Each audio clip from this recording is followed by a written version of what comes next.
Chapter 6. Mrs. Clifton from room 5 came running up to the front office at the crack of dawn in her pajamas. She banged on the window. "Open up! I need to speak to the manager." My parents and I jumped out of bed and buzzed her in. "What's wrong?" "I got a wake-up call for no reason at 6 a.m. That's why."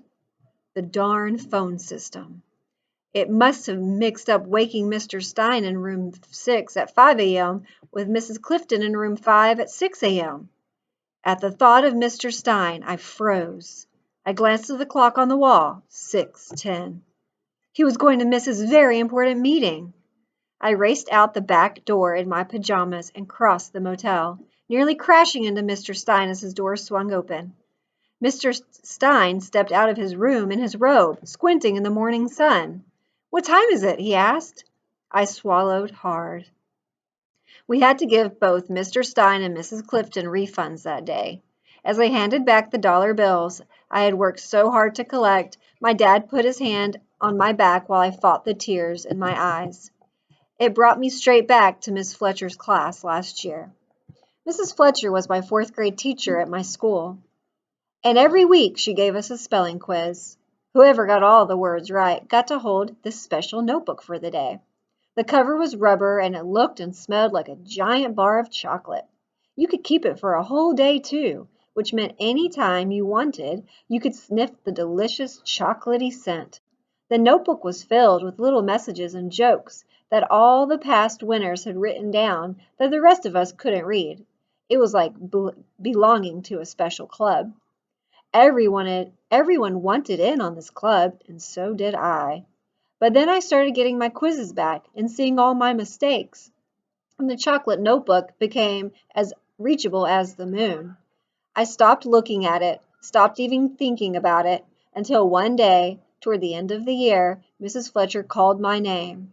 "The winner today is Mia," Mrs. Fletcher announced. The entire class spun around to look at me. They couldn't believe that some kid from China who was still learning English could win, and neither could I. There had to be some kind of mistake, but there was no mistaking it. Mrs. Fletcher was walking straight over to me with the notebook. She placed it in my trembling hands, and I held the notebook up to my nose and breathed in deep. As the rich chocolatey smell swirled up in my nose, I wanted to cry. I was so happy. Then I looked up and saw Mrs. Fletcher's face. She was back at her desk and she was looking over the spelling quizzes again. Something was wrong. "Wait a minute.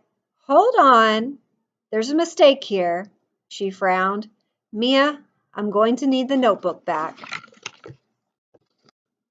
I shook my head and clutched the notebook tight. "No, you can't do this. You can't take it away. You just gave it to me." But she did. She got up, walked over, and snatched it from my hands, just as swiftly as she had placed it there. The velvety chocolate scent, along with the pride in my belly, disappeared. That's what giving Mr. Stein and Mrs. Clifton back their money felt like that day. As I watched the bills slip away, the money I had worked so hard for my first day at the front desk, I wondered which was better, to have had something for just a second and then have it taken away, or to have never had it at all.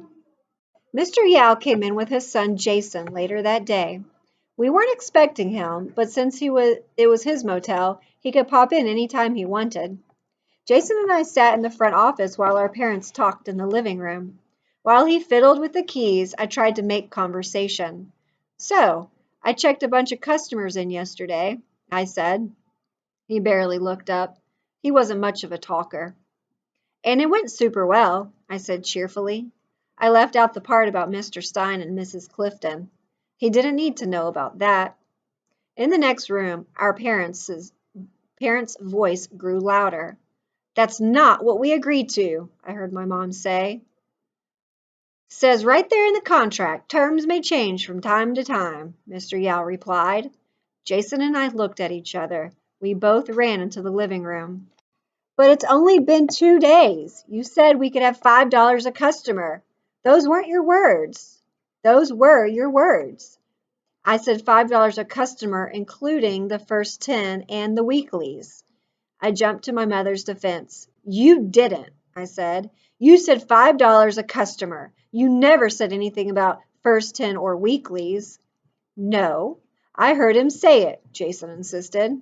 I narrowed my eyes at him. You weren't even there. You went to your room, I cut back.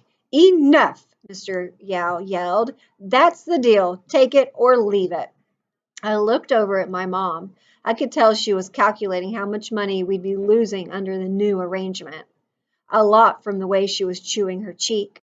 I turned to Mr. Yao and tried again.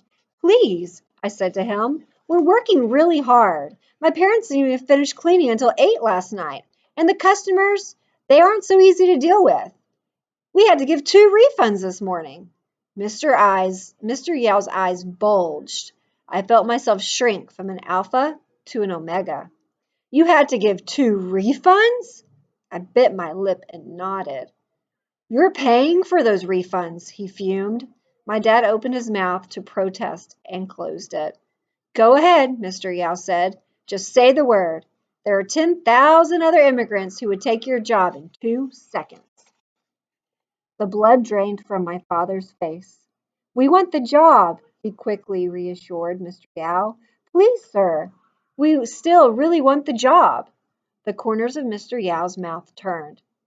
On their way out, Jason leaned over. He had a smug look on his face. 2 refunds, huh? I thought you said it went super well yesterday. I felt my ears boil.